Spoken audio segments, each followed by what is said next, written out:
হরে কৃষ্ণ। দণ্ডবত।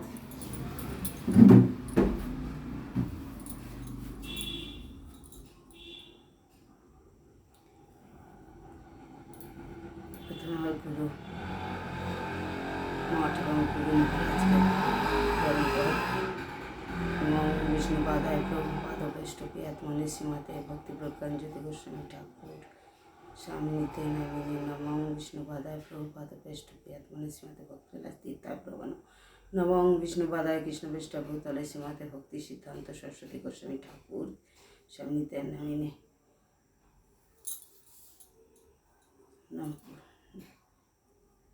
বর্তমান মঠাচার্যের ভক্তি স্বরূপ সন্ন্যাসী মহারাজের চরণে শত সহস্র কোটি দণ্ডবত প্রণাম। তিনি যেন আমার প্রতি প্রসন্ন হন বা প্রসন্ন করেন। Radharani YouTube channel Dharmakatha, Radharani YouTube channel Dharmakatha চ্যানেলের পক্ষ থেকে কিছু ধর্ম বিষয়ে আলোচনা করছি। তার ব্যতীত কিছু নয়। রূপ গোস্বামী এবং সনাতন গোস্বামীর জীবনী সম্পর্কে কিছু চৈতন্য মঠের গ্রন্থ অনুযায়ী গ্রন্থের শিরোপানুক রূপ গোস্বামী পাদ বিরচিত শ্রী উপদেশামৃত থেকে কিছু সংক্ষিপ্ত পাঠ করিতেছি। আপনারা মন সহযোগে শুনবেন। যদি আপনাদের ভালো লাগে আপনারা লাইক করবেন, শেয়ার করবেন, সাবস্ক্রাইব করবেন। হরে কৃষ্ণ। শ্রীকৃষ্ণ চৈতন্য প্রভু নিত্যানন্দ শ্রী অদ্বৈত গদাধর সরস্বতী গৌর ভক্তবৃন্দ। হরে কৃষ্ণ কৃষ্ণ কৃষ্ণ হরে হরে, হরে রাম রাম রাম হরে হরে। শ্রী চৈতন্য মনোভীষ্টং স্থাপিতং যেন ভূতলে সহং রূপং কদামহং দদাতি সপদান্তিকম। স্বয়ং ভগবান শ্রীকৃষ্ণ চৈতন্য মহাপ্রভু মনোভীষ্টং সংস্থাপন কল্পে তাহার নিশ্চিত পার্ষদ শিল রূপ গোস্বামী পাদ যে সকল অমূল্য গ্রন্থ প্রণয়ন করিয়াছেন। উপদেশামৃত তন্মধ্যে অন্যতম। এই গ্রন্থমণি সম্বন্ধে কিছু আলোচনার পূর্বে শিল গোস্বামী পাদের প্রত চরিতামিত পান দ্বারা আত্মশোধনের যত্ন পাইতেছি। নিচু জাতি, নিচু সঙ্গী, নিচের কর্পূর। শ্রীচৈতন্য চরিতামৃতে শ্রী শিল রূপ সনাতনের এই দৈনোক্তি পাঠ করিয়া অনেকে মনে করেন তাহারা নিচুগুলো জন্মগ্রহণ করিয়াছিলেন অথবা ধর্মান্তর অঙ্গীকার করিয়াছিলেন, কিন্তু তাহাদের এই অনুমান যে সবৈবত্য মিথ্যা। তাহা গোস্বামী পাদদ্বয়ের ভাতৃপুত্র শীল জীব গোস্বামী পাদ বিরচিত সম্বর্ধনাদিনী দিনী নামক গ্রন্থে প্রদত্ত তাহাদের বংশ পরিচয় পাঠ করিলে সহজেই তাহা জানা যাইবে। তাহাতে দেখিতে পাওয়া যায় দ্বাদশ শতাব্দীতে কর্ণাটক দেশে সর্বজ্ঞ নামক একজন ভরদ্বাজ গোত্রীয় ব্রাহ্মণ রাজত্ব করিতেন। তাহার মৃত্যুর পরে তৎপুত্র অনিরুদ্ধ কর্ণাটের সিংহাসনে আরোহণ করেন। অনিরুদ্ধের দুই পুত্র রূপেশ্বর ও হরিহর তাহার মৃত্যুর পরে রাজ্য হইতে বহিষ্কৃত হন। যে সময়ে জ্যেষ্ঠ রূপেশ্বর বর্তমান জেলায় শিখর ভূমিতে স্থাপন করেন, তাহার পুত্র পদ্মনাভ গঙ্গা তীরে বাস করিবার অভিপ্রায়ে নৈহাটিতে আলয় নির্মাণ করেন। তাহার পঞ্চপুত্র মধ্যে সর্বকনিষ্ঠ মুকুন্দের পুত্র সদাচারশীল কুমারদেব যশোহর জেলায় অন্তর্গত ফতেয়াবাদ নামক স্থানে স্থাপন করেন। এই কুমারদেবের তনয় রূপে শ্রী সনাতন ও শ্রীরূপ জন্মগ্রহণ করেন। তারা উভয়ে এই সংস্কৃত ভাষা এবং তদানীন্তর রাজভাষা ও আরবি ও ফারসিতে সুপণ্ডিত ছিলেন। তাহাদের পাণ্ডিত্য, প্রতিভা ও কার্য কুশলতা লক্ষ্য করিয়া তদানীন্তন নিতন্ন স্বাধীন বঙ্গের নবাব গুণগ্রাহী হোসেন শাহ শ্রী সনাতন গোস্বামীকে প্রধান আমত্তের পদে এবং শ্রীরূপ গোস্বামীকে রাজস্ব সচিবের পদে বৃত এবং তাহাদের গুণে মুগ্ধ হইয়া শ্রী সনাতনকে সাকর মল্লিক আর শ্রীরূপকে দাবির খাস উপাধি প্রদান করিয়াছিলেন। তাহারা যে কখন ধর্মান্তর গ্রহণ করেন নাই, মালদহ জেলায় অন্তর্গত রামকেলি গ্রামে শ্রী সনাতন গোস্বামী পাদ পূজিত শ্রীমদন মোহন বিগ্রহ রূপ সরোবর কেলিকদম্ব প্রভৃতি অদ্যপিও তাহাদের সাক্ষ্য রূপে বিদ্যমান। বঙ্গের তৎকালীয় রাজধানী গৌড়ের বর্ধমান ইংরাজ বাজার উপকণ্ঠে উক্ত রামকেলি গ্রামে অবস্থিত। কার্যকালে শ্রী শ্রী রূপ সনাতন এই স্থানে বাস করিতেন এবং পণ্ডিতগণ সহ শ্রীমদ্ ভগবত আলোচনা করিতেন। এই রামকেলি গ্রামের অবস্থানকালে রূপ গোস্বামী হংসদূত নামক কাব্য রচনা করিয়াছিলেন। প্রজাতি হিতৈষী সুদক্ষ মন্ত্রী রূপে শ্রীরূপ সনাতনের খ্যাতি সর্বত্র বিশ্বস্ত হলেও তাহারা লাভ পূজা প্রতিষ্ঠার প্রতি দৃষ্টিপাত না করিয়া পরমার্থ অনুশীলনের বিশেষভাবে অনুরক্ত ছিলেন। মহাপ্রভু শ্রী গৌরসুন্দর সন্ন্যাস গ্রহণ পূর্বক শ্রী লীলাচলে গমন করিলে তাহার পাদপদ্মে দর্শনের নিমিত্ত ভাতৃদ্বয় অতিমাত্রায় ব্যাকুল হইয়া দৈনপত্র সহ পুনঃ লীলাচলে লোক পাঠাইতে লাগিলেন। ভক্তদ্বয়ের কাতর আহ্বানে মহাপ্রভু আর স্থির থাকিতে পারিলেন না। গঙ্গা ও জননী দর্শনার্থে শ্রী বৃন্দাবনে যাইবেন এই কথা প্রকাশ করিয়া লীলাচল হইতে বঙ্গদেশে শুভ বিজয় করেন এবং কয়েকদিন শান্তিপুরে শ্রীল অদ্বৈতাচার্যের প্রভুর ভবনে ভক্তবৃন্দ সহ সংকীর্তন বন্যা প্রবাহিত করিয়া রামকেলিতে গমন করিলেন। তথায় তাহার সহিত অগণিত লোক দেখিয়া নবাব হোসেন শাহ গৌরভাগ্যক্রমে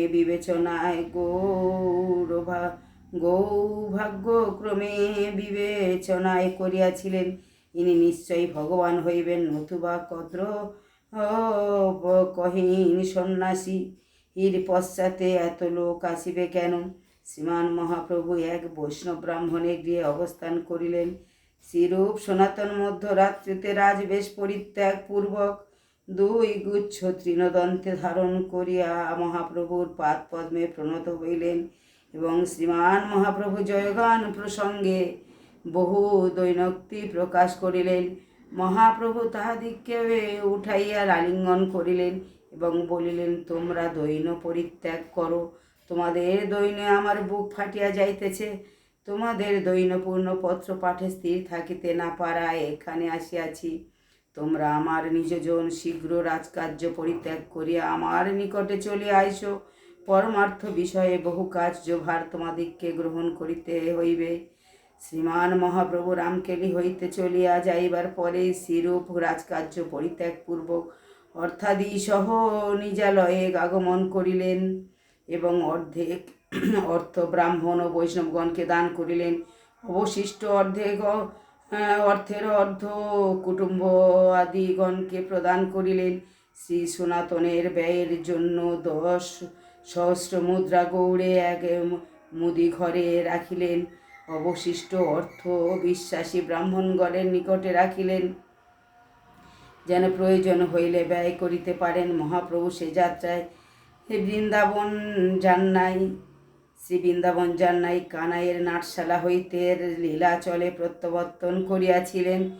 কবে শ্রী লীলাচল হইতে শ্রী বৃন্দাবন যাত্রা করিবেন জানিবার জন্য শ্রীরূপ লোক পাঠাইয়া অবগত হইলেন। তিনি বৃন্দাবন যাত্রা করিয়াছেন। তখনও অনুরূপ শ্রীজীবের পিতা বল্লভ সহ শ্রী বৃন্দাবনে যাত্রা করিলেন। ইহারা যখন প্রয়াগে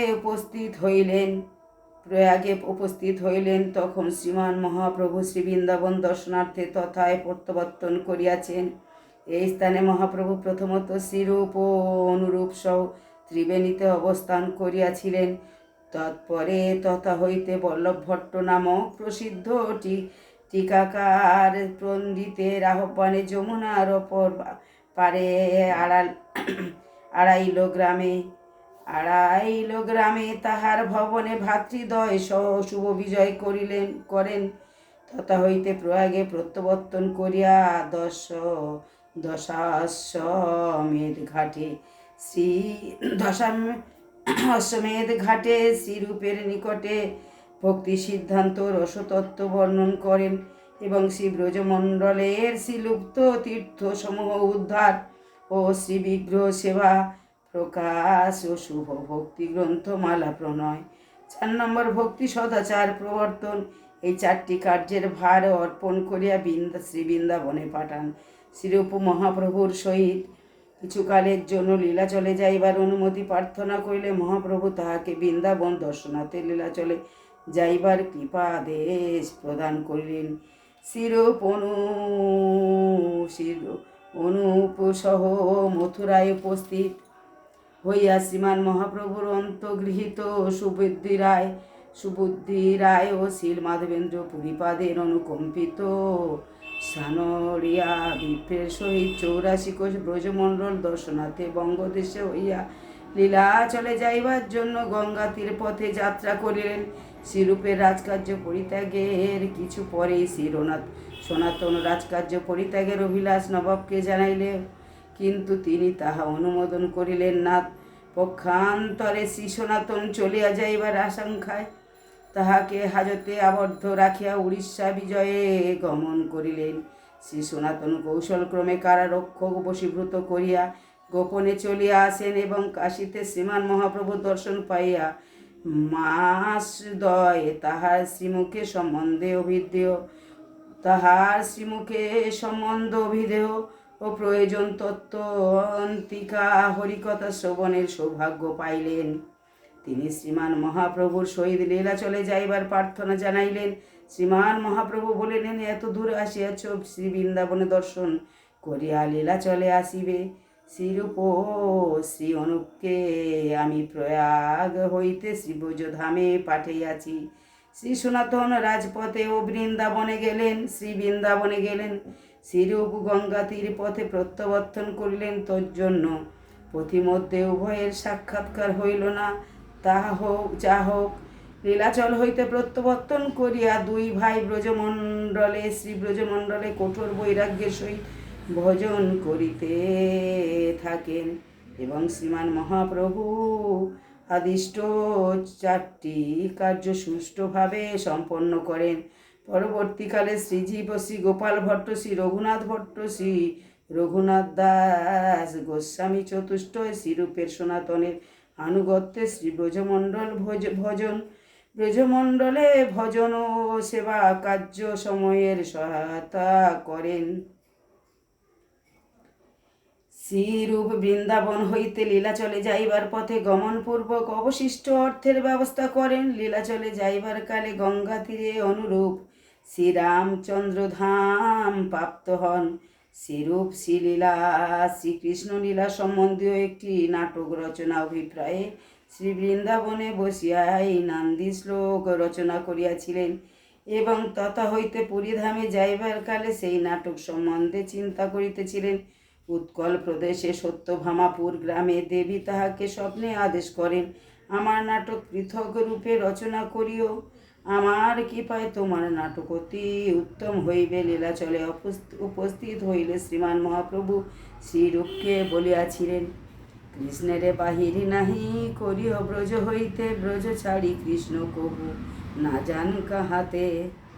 কৃষ্ণে হন্য যদু সম্ভত যত গোপেন্দ্র নন্দন বৃন্দাবন পরিত্যাজ্য স কশ্চিৎ নৈব গচ্ছতি। শ্রী সত্যভামা দেবী স্বপ্নাদেশ ও শ্রীমান মহাপ্রভুর সাক্ষাৎ আদেশ প্রাপ্ত হইয়া শ্রীরূপ একটি নাটকের পরিবর্তে ব্রজলীলাত বিদগ্ধ মাধব পুরলীলাত্মক ললিত মাধব নাটক দ্বয় রচনা করেন। শ্রী জগন্নাথ বল্লভ নাটক রচয়িতা শ্রীল রায় রামানন্দ শ্রীমান মহাপ্রভু তাহার অন্যান্য পার্শ্বদবৃন্দের সহিত নাটকদ্বয়ের অঙ্গ প্রত্যঙ্গদি উপক্রমে পরীক্ষা করিয়া অতিশয় আনন্দিত হইলেন এবং উল্লাস ভরে পুনঃ পুনঃ বলিতে লাগলেন। এরূপ সর্বাঙ্গ সুন্দর সুমধুর রচনা অতি অল্পই দৃষ্ট হয়। নারায়ণ নমস্কৃত্যং নরশ্চৈব নরোত্তম দেবীং সরস্বতী ব্যাসেং তথা জয়মুদীয়তে। শ্রীকৃষ্ণ চৈতন্য প্রভু নিত্যানন্দ শ্রী অদ্বৈত গদাধর শিবাসাদি গৌর ভক্তবৃন্দ। হরে কৃষ্ণ কৃষ্ণ কৃষ্ণ হরে হরে, হরে রাম রাম রাম হরে হরে।